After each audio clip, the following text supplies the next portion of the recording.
नमस्कार साथियों, आज मैं आप लोगों के सामने मौर्य वंश महत्वपूर्ण यह एक चैप्टर है और महत्वपूर्ण इसलिए भी है कि मौर्य वंश के शासकों ने जितने बड़े साम्राज्य का निर्माण किया था उतने बड़े साम्राज्य का निर्माण किसी ने नहीं किया था। पुस्तक पढ़ेंगे आप तो उसमें मिलेगा कि मौर्यों ने इतने विशाल साम्राज्य का निर्माण किया, उसको मुगल भी नहीं कर सके। यहाँ तक कि अंग्रेजों ने भी उतने बड़े साम्राज्य का निर्माण नहीं किया भारत के परिप्रेक्ष्य में। एनसीईआरटी में यह आपको मिलेगा। उसी वंश के बारे में हम लोगों को पढ़ना है। हम लोग इसके पहले मगध के उदय के बारे में पढ़े थे और जानकारी लिए थे कि किस प्रकार से मगध ने महाजनपद से बढ़कर के एक साम्राज्य के रूप में अपने आप को परिवर्तित किया। तो वहां पर हम लोग ने नंद वंश तक पढ़ा था। अब नंद वंश के आगे कहानी जो है हम लोग लेकर के बढ़ेंगे और यह चैप्टर इसलिए भी महत्वपूर्ण है कि बहुत सारा क्वेश्चन यहाँ बन जाता है और बीपीएससी में 2-3 प्रश्न निश्चित रूप से इसमें से डाल दिया जाता है। तो आप लोगों का बहुत बहुत स्वागत है मौर्य वंश के आज क्लास में। और हम लोग शुरू करते हैं मौर्य वंश का इतिहास, जो बिहार से ज़्यादा महत्वपूर्ण है। उस पर हम लोग फोकस करेंगे और उसी का हम लोग यहाँ पर वर्णन भी करेंगे। मैंने यहाँ लिख दिया है मौर्य वंश 321 से 185 ईसा पूर्व। यही कहानी हम लोगों को पढ़ना है। 185 ईसा पूर्व में जाकर के मौर्य वंश का अंत हो जाता है। नंद वंश में हम लोग पढ़े कि मौर्य वंश के संस्थापक चंद्रगुप्त मौर्य ने नंद वंश का अंत कर दिया और मौर्य वंश को स्थापित किया।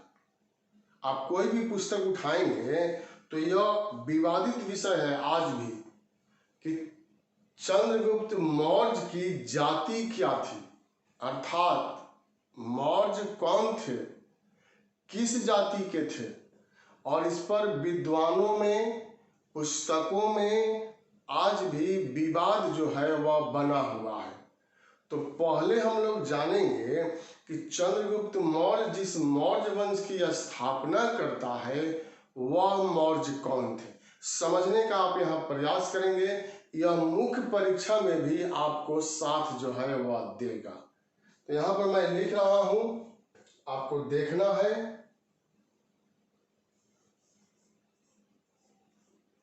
मौर्य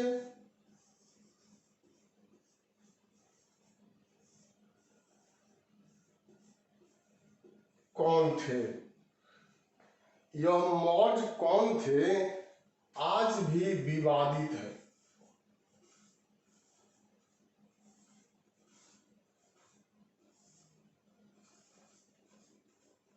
विवादित है यह। अब देखिए यहां पर ब्राह्मण ग्रंथ,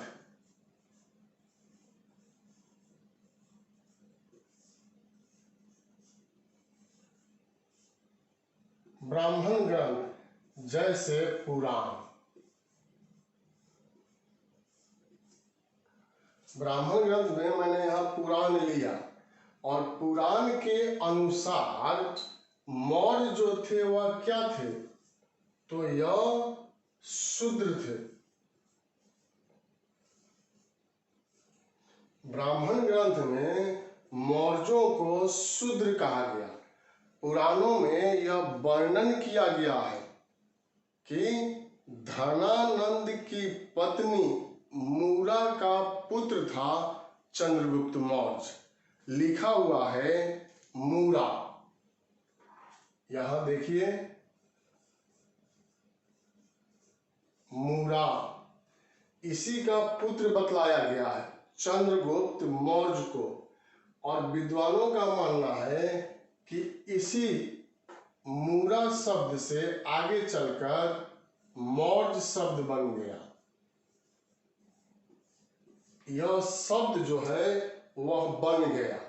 लेकिन व्याकरण के दृष्टिकोण से अगर देखा जाए तो मूरा शब्द से यह मौर्य शब्द नहीं बन सकता है।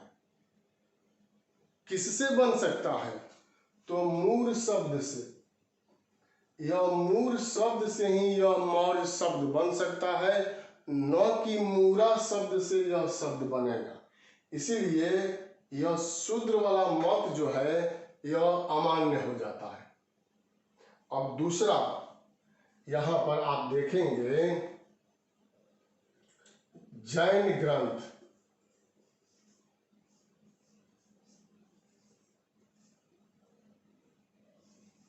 जैन ग्रंथ में क्या कहा गया है चंद्रगुप्त मौर्य को? तो चरवाहा कहा गया।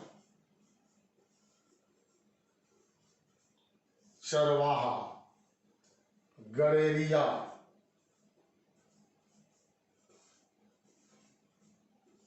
गड़ेरिया कहा गया, या मोर पालक का पुत्र।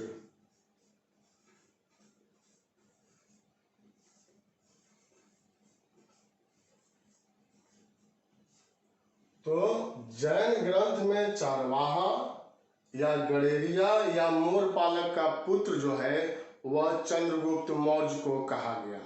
लेकिन यह भी प्रमाणित नहीं हो पाता है, तो यह भी अमान्य की श्रेणी में रखा जाता है।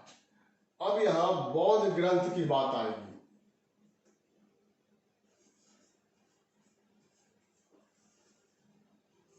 बौद्ध ग्रंथ, क्षत्रिय,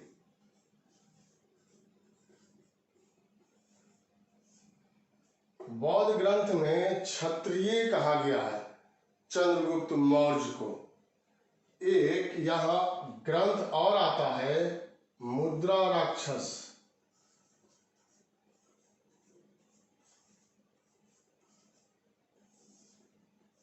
इसमें ब्रिसल कहा गया। ब्रिसल, विशाख दत्त की यह पुस्तक है मुद्रा राक्षस। तब पुस्तक लेखक भी पूछा जाता है। विशाख दत्त ने मुद्रा राक्षस नामक ग्रंथ की रचना किया, जिसमें चंद्रगुप्त मौर्य को ब्रिसल कहा गया है, निम्न कुल। इसका मतलब हुआ निम्न कुल। प्रोफेसर रोमिला थापर की भी पुस्तक आती है मौर्य वंश पर, तो यहां लिख सकते हैं प्रोफेसर रोमिला थापर।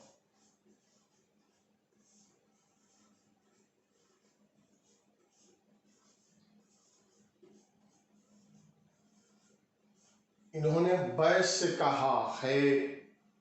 अब इतना मत यहां से निकल करके आता है, तो साथियों परीक्षा के दृष्टिकोण से जो सबसे पहले आपको याद रखना है वह क्या होगा? वह यह होगा, ब्रिसल। इसी को याद रखिएगा। किस ग्रंथ में चंद्रगुप्त मौर्य को ब्रिसल कहा गया? तो मुद्रा राक्षस में चंद्रगुप्त मौर्य को ब्रिसल कहा गया है।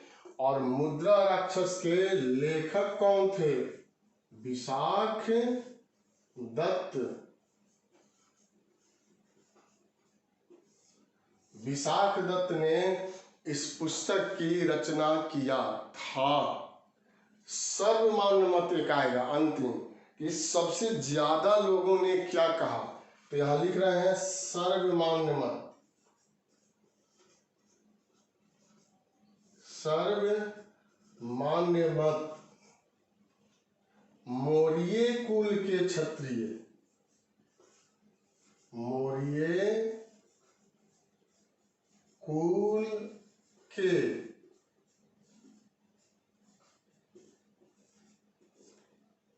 मौर्य कुल के क्षत्रिय थे यह लोग, और इसको प्रमाणित किया गया है।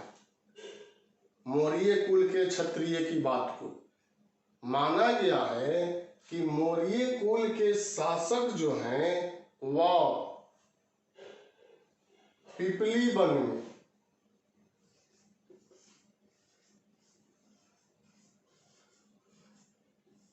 यहाँ पर पिपली वन में राज्य करते थे जो चंद्रगुप्त मौर्य के पूर्वज थे। और यह पिपली वन जो है कुशीनगर,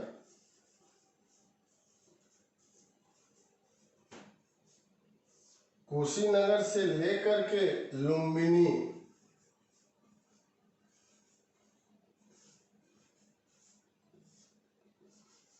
लुम्बिनी के बीच था। यह राज्य हो गया पिपली वन, और यह कुशीनगर और लुम्बिनी के बीच था। और यहीं पर मौर्य कुल के लोग जो है शासन करते थे, और यह चंद्रगुप्त मौर्य के पूर्वज थे। लेकिन कालक्रम में यह वंश जो है, यह राज्य जो है नष्ट हुआ। तो चंद्रगुप्त मौर्य की माँ लेकर के उनको पाटलिपुत्रा आ गई। तो सर्वमान्य मत में यह है, और इसको प्रमाणित करने का प्रयास भी किया गया है। लौरिया नंदनगढ़ के अशोक स्तंभ पर नीचे मयूर का चित्र बनाया गया है। लौरिया नंदनगढ़ जो पश्चिमी चंपारण में है, और सांची के स्तूप पर भी मयूर का चित्र बनाया गया है, जो इन लोगों का राजकीय चिन्ह भी था, मौर्यों का राजकीय चिन्ह। तो मौर्य कुल के क्षत्रिय थे, और इसी मौर्य शब्द से आगे चल करके मौर्य शब्द बन गया, और इतिहास में यह वंश जो है मौर्य वंश के नाम से जाना गया। तो यही सर्वमान्य मत है, विवादित बात है, लेकिन यहाँ पर क्लियर करने का प्रयास जो है वह किया गया है। आप इसका स्क्रीनशॉट जो है वह ले सकते हैं, और इसमें याद रखिएगा ब्रिसल, यह बार बार परीक्षा में पूछा जाता है, तो पहले सबसे यही हम लोगों को याद रखना है। अब हम लोग मौर्य कौन थे यह हम लोगों ने पढ़ लिया। अब हम लोग चंद्रगुप्त मौर्य से शुरुआत यहाँ पर करेंगे, क्योंकि वही जो थे इसके संस्थापक थे।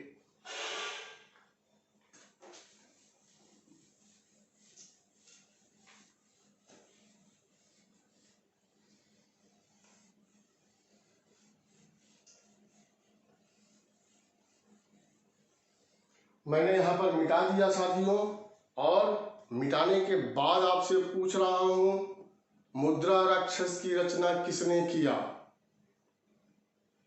मुद्रा राक्षस की रचना किसके द्वारा किया गया था? विशाख दत्त के द्वारा। और विशाख दत्त की मुद्रा राक्षस पुस्तक में चंद्रगुप्त मौर्य को क्या कहा गया? तो ब्रिसल कहा गया। यह पहला पॉइंट आ रहा है मौर्य वंश में, जिसको आपको याद रखना है। उसके बाद चंद्रगुप्त मौर्य, चंद्रगुप्त मौर्य के बारे में पढ़ना है। यह 321 यहाँ ला दीजिए, 298, यही हो जाएगा चंद्रगुप्त मौर्य का काल। तो चंद्रगुप्त मौर्य से बहुत सारा चीज जानना है। चंद्रगुप्त मौर्य का प्रारंभिक जीवन, चंद्रगुप्त मौर्य को विभिन्न नामों से पुकारा गया है। चंद्रगुप्त मौर्य का साम्राज्य और इसकी प्रशासन हम लोग पूरे मौर्य प्रशासन के रूप में देखेंगे। पहले यहाँ पर पॉइंट ले रहे हैं, तो प्रारंभिक जीवन,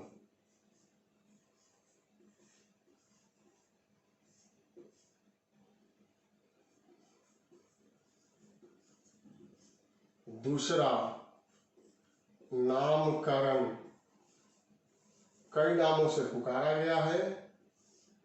तीसरा साम्राज्य विस्तार, साम्राज्य विस्तार। इसी के पहले हम लोग चर्चा करेंगे। मौर्य प्रशासन जो है वह हम लोग साथियों अलग से पढ़ेंगे, पूरे मौर्य प्रशासन को मिला करके। अब यहाँ प्रारंभिक जीवन की अगर हम लोग बात करें, तो प्रारंभिक जीवन भी इनका विवादित है। माना गया है कि अपनी मां के साथ यह उत्तर प्रदेश से पिपली वन से चल करके मगध आ गए थे, पाटलिपुत्र आ गए थे और बालक के रूप में थे। और इसी समय हम लोगों ने चर्चा कर लिया है कि तक्षशिला से चल करके चाणक्य जो है वह धनानंद के दरबार में आए थे। धनानंद ने उनको अपमानित किया और वह अपमान का घूंट पी करके वापस जा रहे थे तक्षशिला। लेकिन उन्होंने प्रतिज्ञा किया था कि मैं इस नंद वंश का विनाश करूंगा। तो कहा गया है कि चाणक्य जब वापस लौट रहे थे उदास मन से, चूंकि उनको सहायता नहीं मिला, दूसरा उनका उपहास उड़ा दिया गया, इसलिए निराश थे, क्रोधित भी थे अंदर ही अंदर, और वापस जा रहे थे। तब एक बालक पर उनकी नजर पड़ती है जो राजकीलम,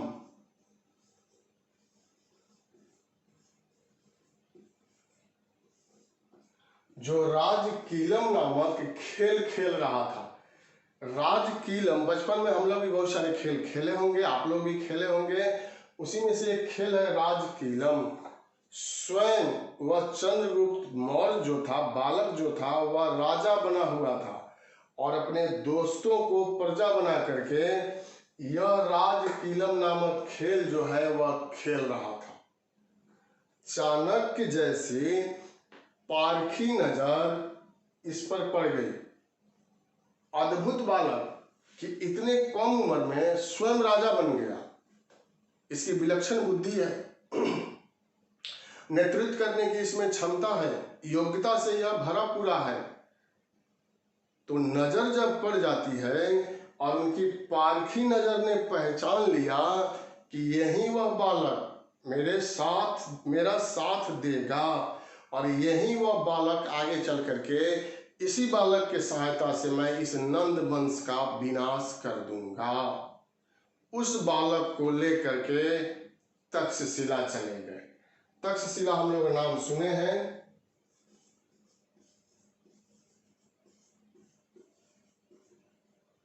तक्षशिला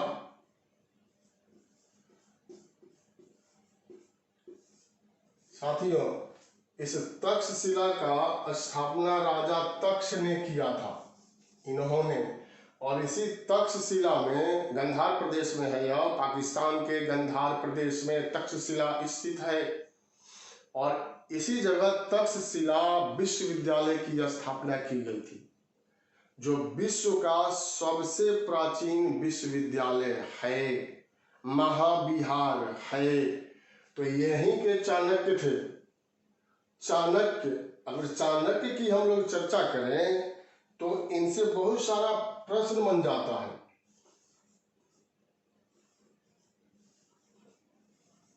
यह चाणक्य जो तक्षशिला के निवासी थे, इनके बचपन का नाम विष्णुगुप्त,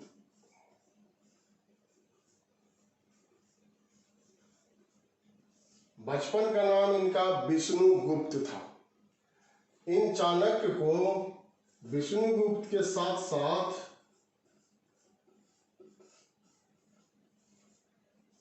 कौटिल्य भी कहते हैं, और यह तक्षशिला विश्वविद्यालय में अध्ययन किए और आगे चल करके तक्षशिला विश्वविद्यालय के यह प्राचार्य भी बने थे। और यहीं आगे चल करके चंद्रगुप्त मौर्य जैसे बलशाली शासक के गुरु भी बन गए, राजनीतिक गुरु। और इन्होंने एक महत्वपूर्ण पुस्तक लिख दिया जिसका नाम हम लोग पहले भी चर्चा किए हैं, और यह पुस्तक क्या है? अर्थशास्त्र। अर्थशास्त्र की विषय वस्तु राजनीति है। पुस्तक का नाम है अर्थशास्त्र, लेकिन इसकी विषय वस्तु जो है वह राजनीति है, प्रशासन से संबंधित है। इस पुस्तक की तुलना मेकियावेली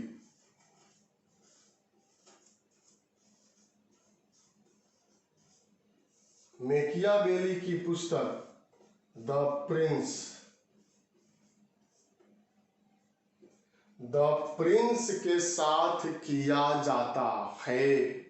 तो यह चाणक्य से संबंधित कुछ महत्वपूर्ण यहाँ पर बात है। वह चाणक्य जो निराश होकर के वापस जा रहे थे और चंद्रगुप्त मौर्य पर नजर पड़ गई और वह चंद्रगुप्त मौर्य को लेकर के कहाँ गए? तक्षशिला गए। तक्षशिला में ही चंद्रगुप्त मौर्य की राजनीतिक शिक्षा दीक्षा दिया जाने लगा। अब चंद्रगुप्त मौर्य धीरे धीरे बड़े होने लगे थे। शिक्षा दीक्षा वह चाणक्य के सानिध्य में प्राप्त कर रहे थे। और जब बड़े होते हैं तो पर्वतीय राजा थे जिनका नाम था प्रवर्तक।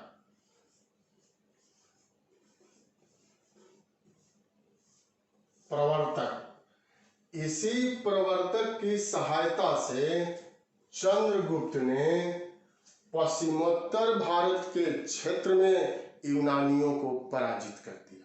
उनको भारत से बाहर खदेड़ दिया, भगा दिया, जिसमें साथ दिया था प्रवर्तक नामक राजा ने। इसीलिए चंद्रगुप्त मौर्य को क्या कहते हैं? भारत का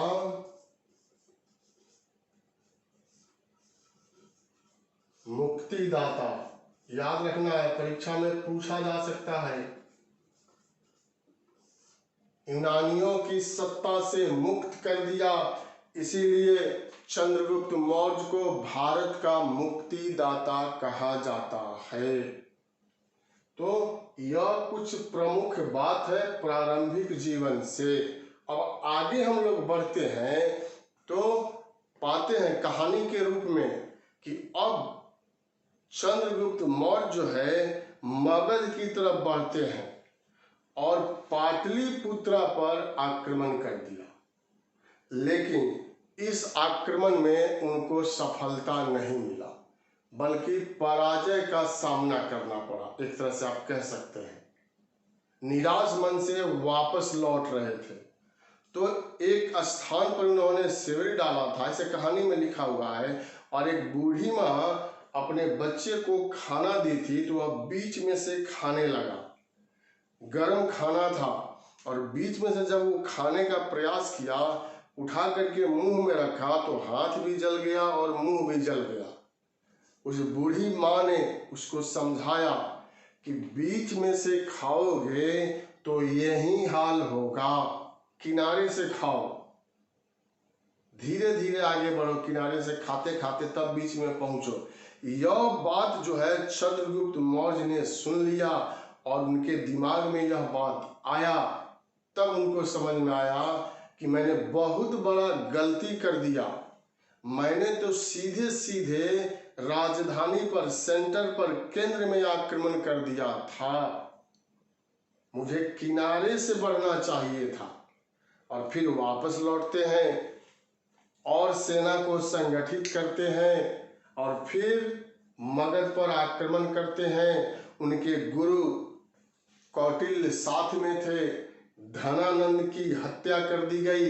इस बार चंद्रगुप्त मौर्य विजयी हो गए और धनानंद की हत्या कर दी गई। नंद वंश को समाप्त कर दिया गया और एक नए वंश की स्थापना की गई, जिसको इतिहास में यही मौर्य वंश के नाम से जाना जाता है। तो यही है चंद्रगुप्त मौर्य की प्रारंभिक जीवन की बात। यह 298 BC तक शासन करते हैं और अपने पुत्र के लिए गद्दी का त्याग कर देते हैं और जैन धर्म को उन्होंने अपना लिया। आगे हम लोग चर्चा करेंगे। आप इसका स्क्रीनशॉट जो है साथियों, अगर जरूरत हो तो आप ले सकते हैं। उसके बाद हम लोग चर्चा करेंगे नामकरण से। नामकरण के बारे में परीक्षा में बार बार जो है वह पूछा जाता है। एक दो ही पॉइंट अगर आप वहाँ याद रखते हैं तो परीक्षा में आपसे कभी भी गलती नहीं होगा।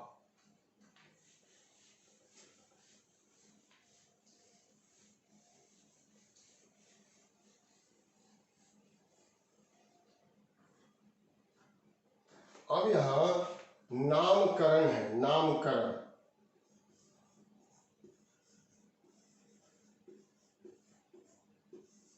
चंद्रगुप्त मौर्य को कई नामों से संबोधित किया गया है। जो मैं यहाँ लिख रहा हूँ, कई लोग हैं यूनानी लोग और उसको कई नामों से संबोधित कर देते हैं। जैसे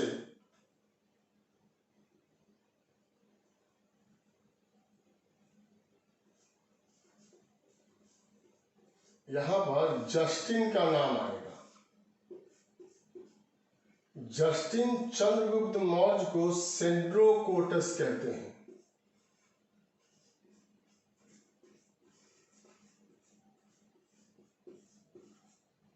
सेंड्रोकोटस, प्लूटार्क,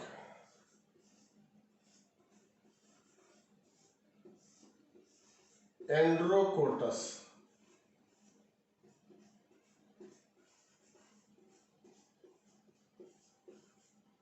या एंड्रोकोटस कह देते हैं। स्ट्रेबो,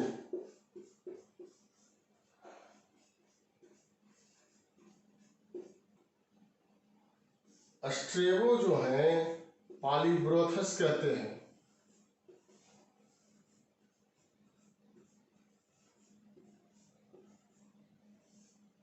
पॉलीब्रोथस। तो विभिन्न लोगों ने, विभिन्न विद्वानों ने चंद्रगुप्त मौर्य को विभिन्न नामों से संबोधित कर दिया है। इसमें सबसे पहले क्या याद रखना है, यह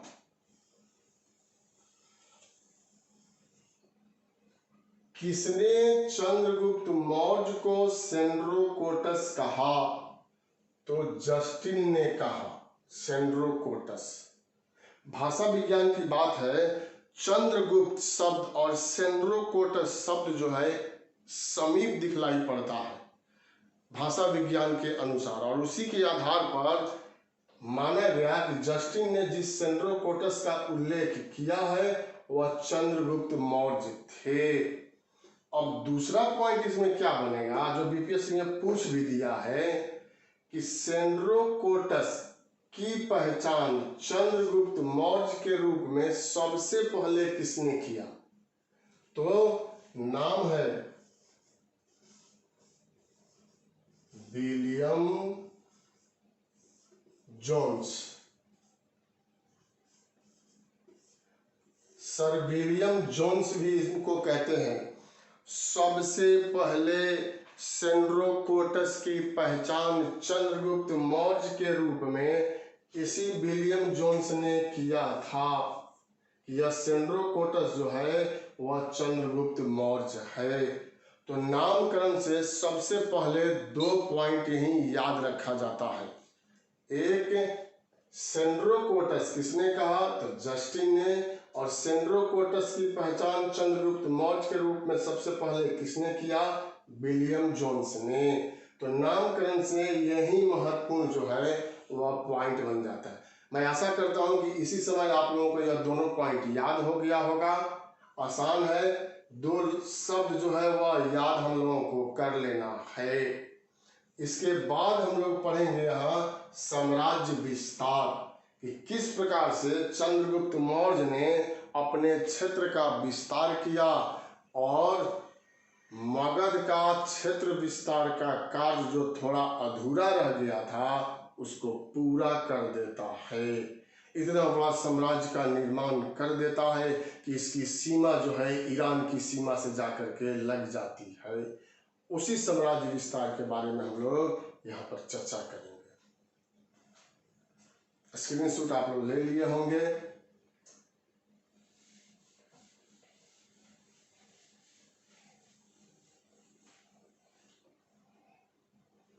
अब यह साम्राज्य विस्तार मैं यहाँ ला रहा हूं, इसको मैं हटा देता हूं। चंद्रगुप्त मौर्य का साम्राज्य विस्तार।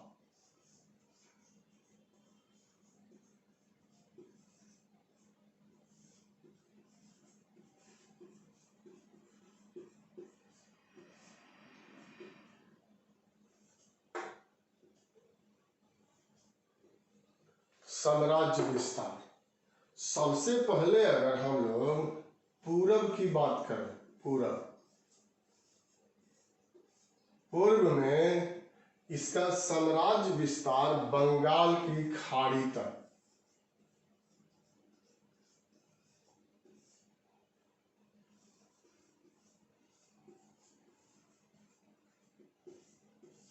यहां तक माना गया है कि चंद्रगुप्त मौर्य का साम्राज्य विस्तार पूरब में कम से कम बंगाल की खाड़ी तक था। कैसे था, इसको प्रमाणित किया गया कि कैसे था। तो चंद्रगुप्त मौर्य के समय में मगध में भयंकर अकाल पड़ गया था और अकाल से राहत दिलाने का कार्य चंद्रगुप्त मौर्य के द्वारा किया गया। कल्याणकारी कार्य था कि इस विपदा में राहत का कार्य संपन्न किया जाए और इसका उल्लेख 2 अभिलेखों में किया गया है और वह अभिलेख है, आप यहां देखें, शाहगौरा,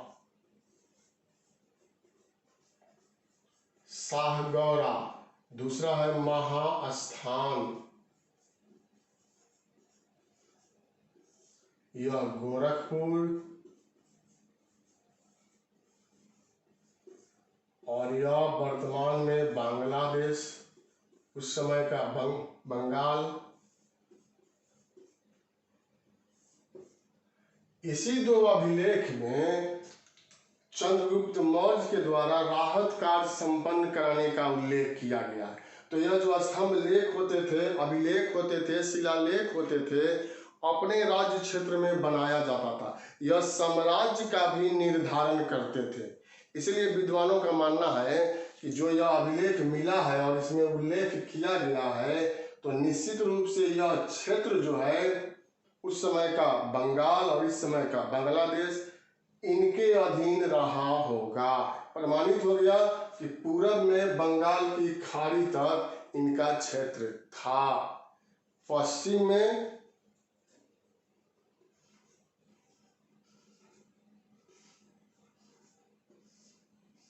गुजरात, यहां तक गुजरात तक, इसलिए कि गुजरात में जो है वह सौराष्ट्र है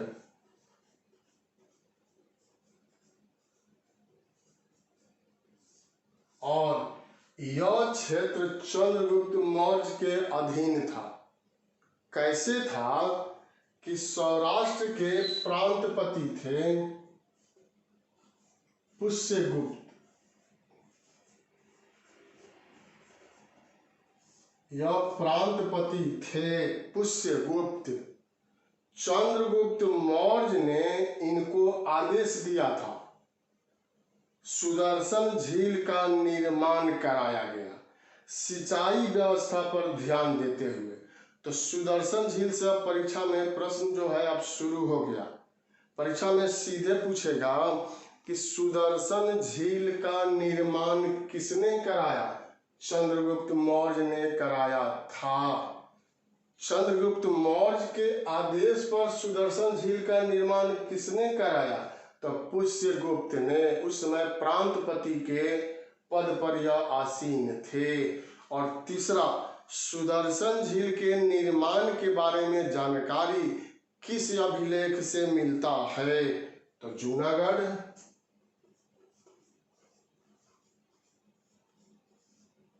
या गिरनार भी दे देगा। जूनागढ़ या गिरनार अभिलेख से सुदर्शन झील के पुनर्निर्माण के बारे में जानकारी मिल जाता है। तो यह स्पष्ट हो जाता है कि पश्चिम में कम से कम गुजरात तक इनका राज्य क्षेत्र निश्चित रूप से विकसित था। अब दक्षिण भारत में चलिए।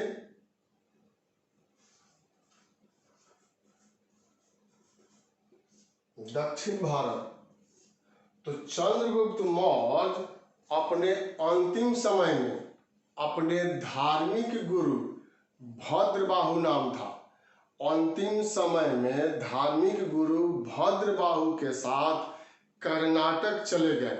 कर्नाटक के श्रमण बेलगोला, या लिख रहे हैं श्रमण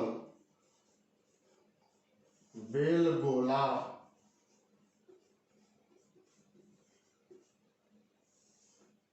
यहीं चले गए अंतिम समय में, और यहीं पर काया क्लेश,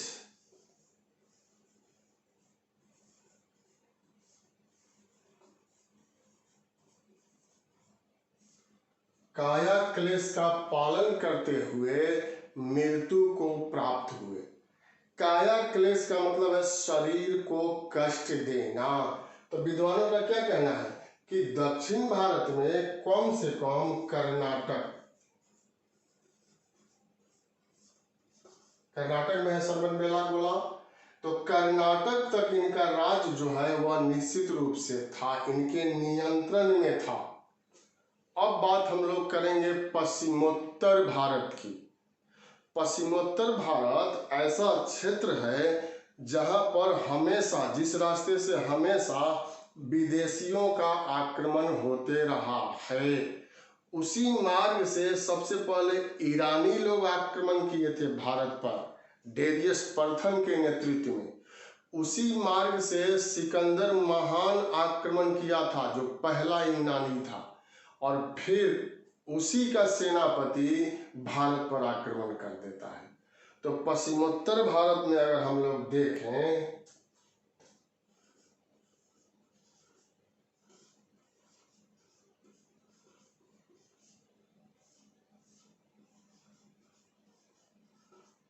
पश्चिमोत्तर भारत, तो यहां पर अब सेलूकस निकेटर के साथ युद्ध होता है। साथियों, यह है सेलूकस,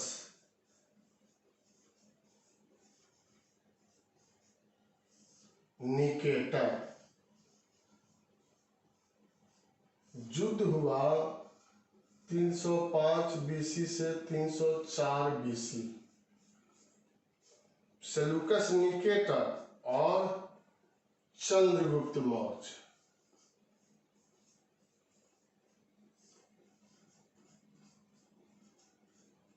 इन दोनों के बीच युद्ध हो गया। देखिए, उस मार्ग को अपना करके आक्रमण किया गया था। सिकंदर महान के साथ यह भी थे सेलूकस निकेटर, सब परिस्थिति से अवगत थे, सब कुछ जानते थे, और इसीलिए उन्होंने आक्रमण करने की योजना बनाया और आक्रमण कर भी दिया। लेकिन सेलूकस निकेटर की यह बहुत बड़ी भूल थी। भूल इसलिए थी कि सिकंदर महान की सेना उस समय नंद वंश की सेना से डर के वापस चली गई थी, जबकि उसके पास 2 लाख ही पैदल थे, और चंद्रगुप्त मौर्य के पास 3 गुना सेना थी, 6 लाख।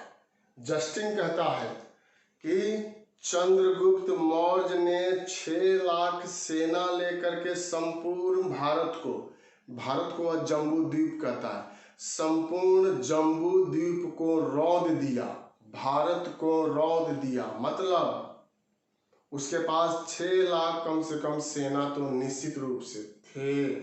और सेलूकस निकेटर जो है चंद्रगुप्त मौर्य के विरुद्ध अभियान करते हैं, यह अभियान में पराजित हो जाते हैं। चंद्रगुप्त मौर्य यहाँ विजयी हो गए। पराजय तो होना था, क्योंकि आसान नहीं था। अब इस समय भारत में, मगध में जिसकी सत्ता थी, वह काफी शक्तिशाली व्यक्ति था, वह बहुत अधिक योग्य व्यक्ति था।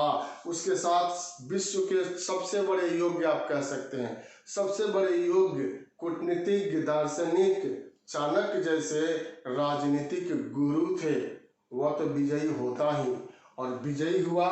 जब विजयी होता है तो संधि किया गया। चंद्रगुप्त मौर्य और सेलूकस निकेटर के बीच संधि हुआ। संधि शर्त के अनुसार यहां देखिए,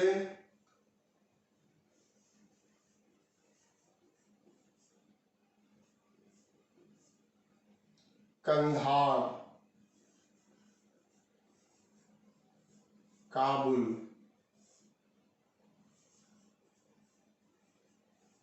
बलूचिस्तान,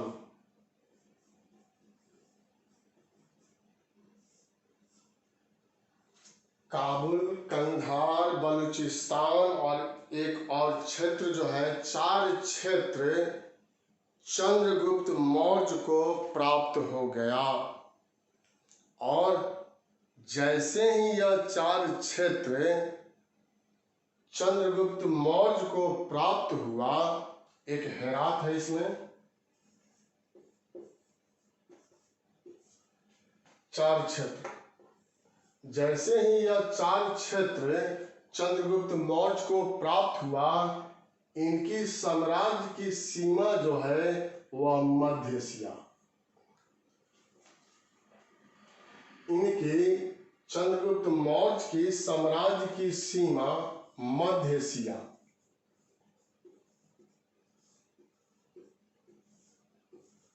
मध्य एशिया तक पहुंच गया, ईरान की सीमा से जाकर के मिल गया। इसी आधार पर विद्वानों ने यह कहा है कि सबसे विशाल साम्राज्य का निर्माण मौर्य वंश के शासकों ने किया था। इनकी साम्राज्य की सीमा हिंदू कुश पर्वत को भी पार कर जाती है। यह इतिहास में बहुत बड़ा बदलाव था। यह भारत के इतिहास में परिवर्तनीय बिंदु था प्राचीन काल के संदर्भ में, क्योंकि अभी तक विदेशी लोग भारत में प्रवेश करके और भारत के विभिन्न क्षेत्रों को जीतने का प्रयास किया था, लेकिन यह पहला शासक हुआ जो भारत से बाहर निकलता है और विदेशी धरती को जीत करके अपने साम्राज्य के अंतर्गत जो है वह शामिल कर लेता है। इसीलिए चंद्रगुप्त मौर्य को भारत का साम्राज्य निर्माता भी कहा गया है। अभी हम लोगों ने चर्चा किया कि भारत का मुक्तिदाता किसको कहा गया, तो चंद्रगुप्त मौर्य को, और भारत का प्रथम साम्राज्य निर्माता किसको कहा गया, तो चंद्रगुप्त मौर्य को कहा गया। यह केवल 4 क्षेत्र से ही संतुष्ट नहीं हुआ, 4 क्षेत्र के साथ साथ सेलूकस निकेटर ने अपनी पुत्री हेलेना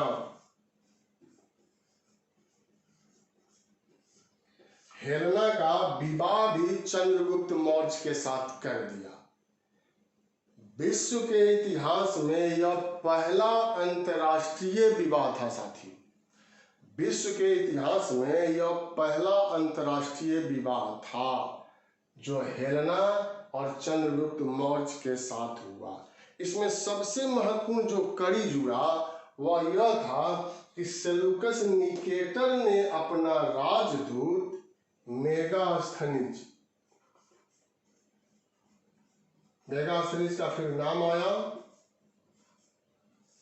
अपने राजदूत मेगास्थनीज को चंद्रगुप्त मौर्य के दरबार में भेजा था। और इसी मेगास्थनीज ने कौन ग्रंथ लिख दिया जो आप लोग जानते हैं, इंडिका।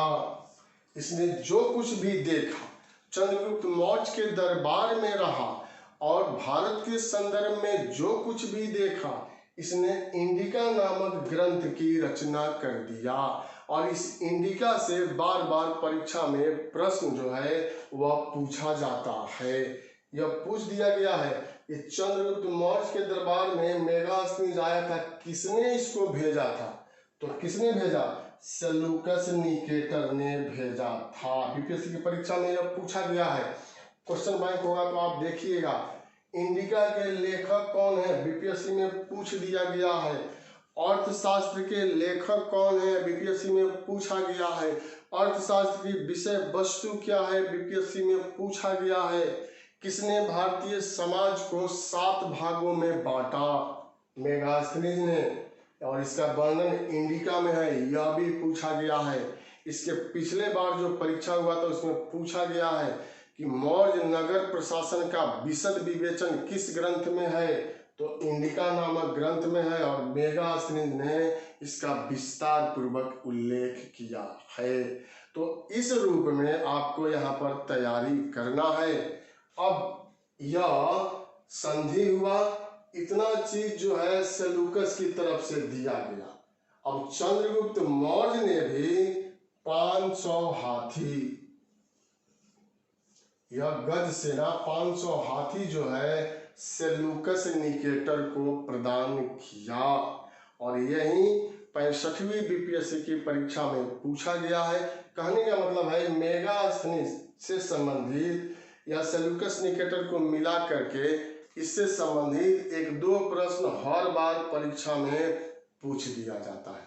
तो ये तो आसान है कि अगर मेगास्थनीज या इंडिका से 2 प्रश्न अगर पूछ दिया जाए और 5-6 प्रश्न ही यहाँ बनता है तो इससे आसान और क्या होगा। तो यही जो है यह युद्ध था और इसी आधार पर आप देख सकते हैं कि किस प्रकार से इनका साम्राज्य का विस्तार यहाँ होता है।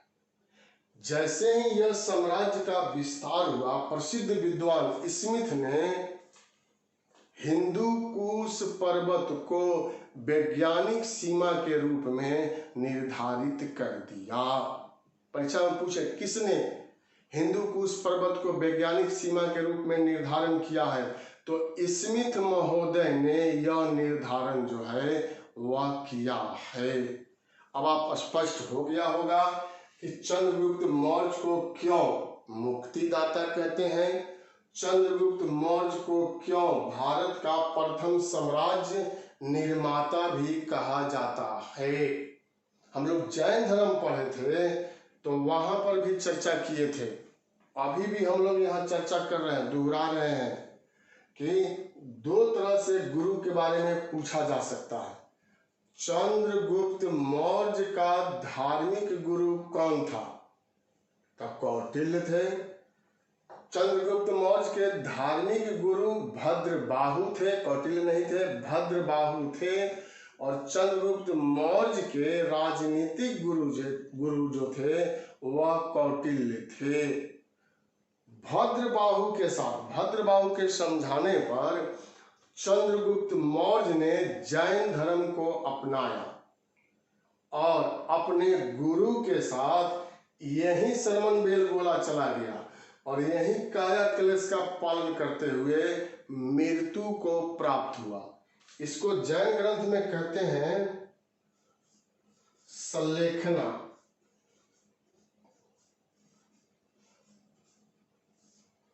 सल्लेखना एक शब्द है। चंद्रगुप्त मौर्य की मृत्यु को काया कलेश का पालन करते हुए जिसको कहा गया है सल्लेखना। अब उस क्षेत्र का वर्तमान नाम जो है वहीं पर एक बस्ती बसाया गया जिसको चंद्रगुप्त बस्ती के नाम से जाना गया है और उस पहाड़ी का नाम, उस क्षेत्र का नाम चंद्रगिरी पहाड़ी कर दिया गया चंद्रगुप्त मौर्य के सम्मान में।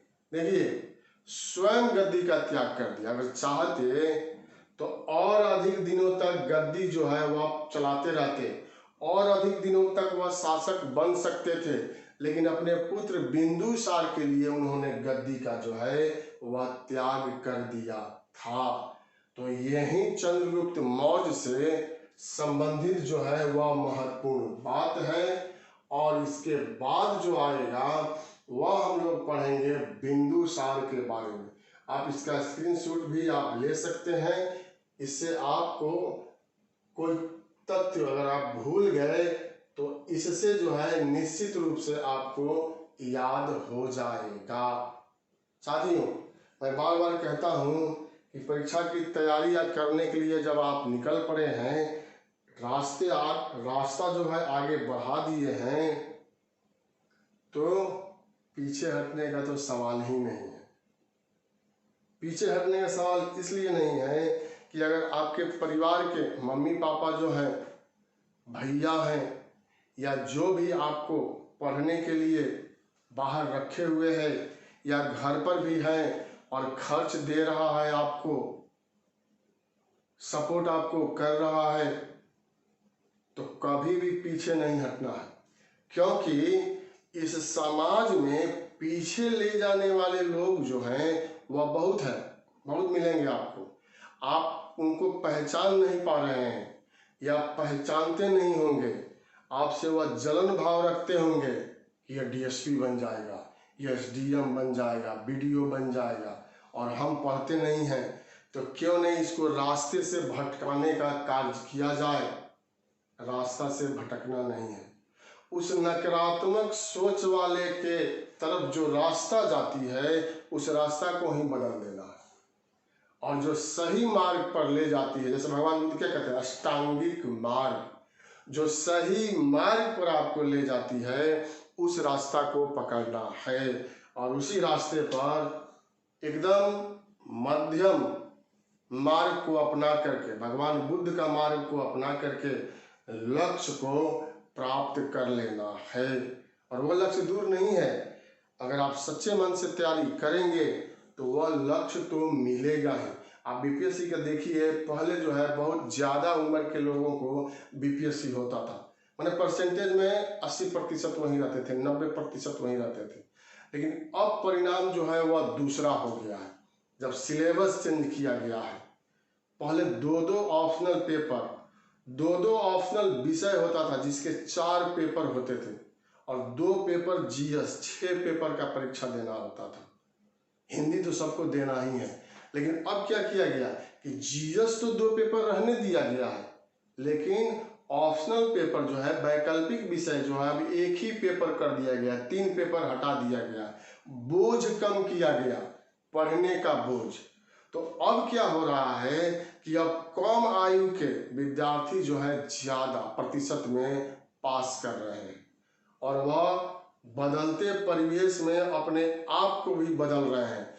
क्वेश्चन पूछने का जो पहले स्टाइल था, जो पैटर्न था, अब चेंज हो रहा है, और उसी के अनुसार आज के जो विद्यार्थी हैं अपने आप को भी चेंज कर रहे हैं। जैसे यह ऑनलाइन की पढ़ाई एक चेंजिंग का जीता जागता जो है वह उदाहरण है। बहुत सारे लोग इसके माध्यम से भी पढ़ के, यूट्यूब के माध्यम से भी पढ़ के, इंटरनेट का सहारा लेकर के परीक्षा में पास कर जा रहे हैं। तो आपको तो यह बतलाया जा रहा है विधिवत रूप में, तो क्यों नहीं आप इस परीक्षा को पास कर सकते हैं। निश्चित रूप से आप परीक्षा को पास कर सकते हैं। मैंने कहा था इसके पहले वाले वीडियो में कि मैं 4-5 प्रश्न पूछूंगा जो मैंने पहले पढ़ा दिया था, तो उसकी बारी अब आ गई है। इसका स्क्रीनशॉट आप लोग ले लिए होंगे। अब इसको बिठा करके मैं आपसे 4-5 प्रश्न पूछूंगा।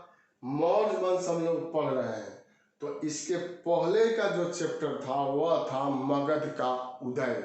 तो वहीं से मैं आप लोगों से 4-5 प्रश्न पूछता हूँ। जल्दी जल्दी जो है आप जवाब दीजिए कमेंट बॉक्स में। लाइक तो आप पहले ही कर दीजिए, शेयर करना भी नहीं भूलिए, क्योंकि इसमें कुछ भी नहीं जाता, इसमें कुछ भी नहीं जाता, और हम लोग आप लोगों के लिए मेहनत कर रहे हैं, तो इतना तो हक बनता है कहने का आपसे, क्योंकि एक लगाव हो जाता है।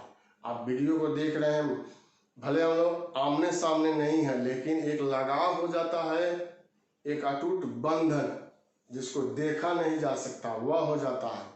और हम लोगों का यही प्रयास रहता है कि जो भी बच्चे पढ़ रहे हैं, अच्छे तरीके से तैयारी कर रहे हैं, हम लोगों से कुछ अगर हेल्प हो जा रहा है और वह सफल हो जाते हैं, तो हम लोगों को ज़्यादा खुशी होती है।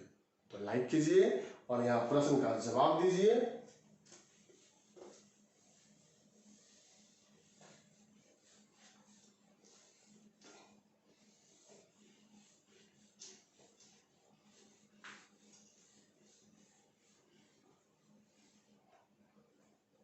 मगध का उदय हम लोग पढ़े थे, तो 4-5 प्रश्न है यहाँ, और उसी का जवाब आपको देना है।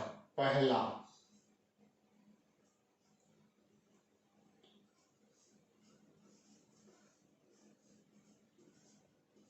एकराट की उपाधि।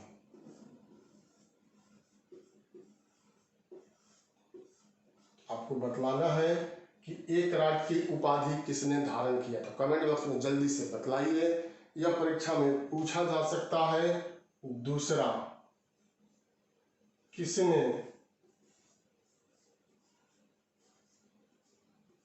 वैशाली को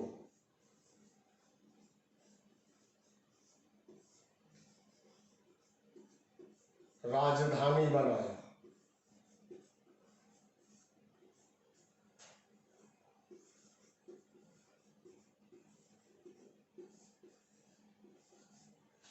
तीसरा,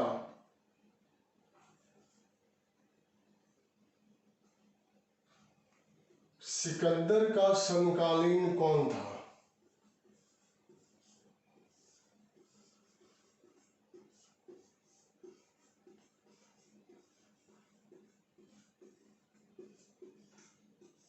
सिकंदर का समकालीन शासक का नाम आपको बतलाना है। चौथा, रथमुसाल।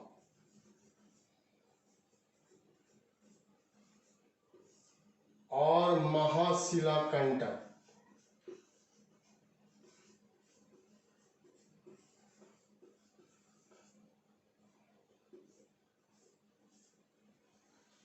का प्रयोग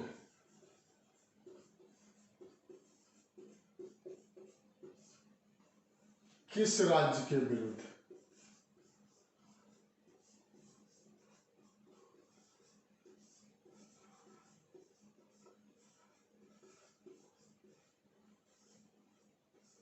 चलिए आसान क्वेश्चन है, बता देना है। पांचवा, पाटलिपुत्र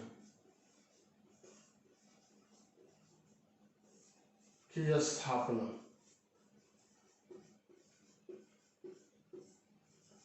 किसने किया था? तो यह कुछ क्वेश्चन है और इसी का आपको जवाब जो है हम लोगों को इसमें से दे देना है। एक और यहाँ शामिल कर देते हैं, चूंकि सब शासकों से हो जाएगा। छठा नंबर क्वेश्चन, द्वितीय बौद्ध संगीति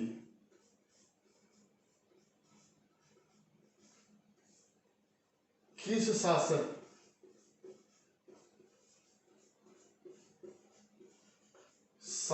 के समय?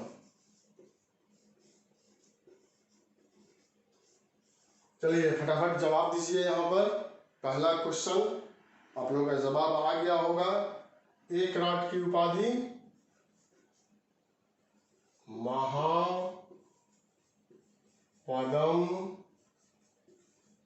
नंद। महापदम नंद एक राट की उपाधि। किसने वैशाली को राजधानी बनाया? किसने बनाया? शिशु नाग ने। सिकंदर का समकालीन शासक कौन था भारत में? धनानंद।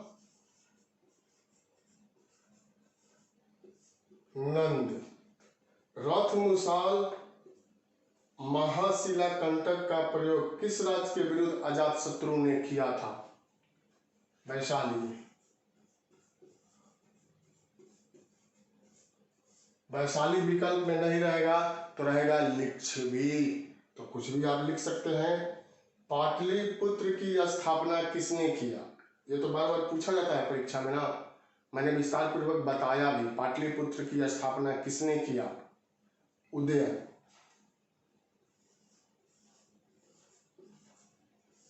उदयन ने। और पाटलिपुत्र को सबसे पहले इसी ने राजधानी भी बनाया था। द्वितीय बौद्ध संगीति किस शासक के समय में हुआ था? तो कालाशोक।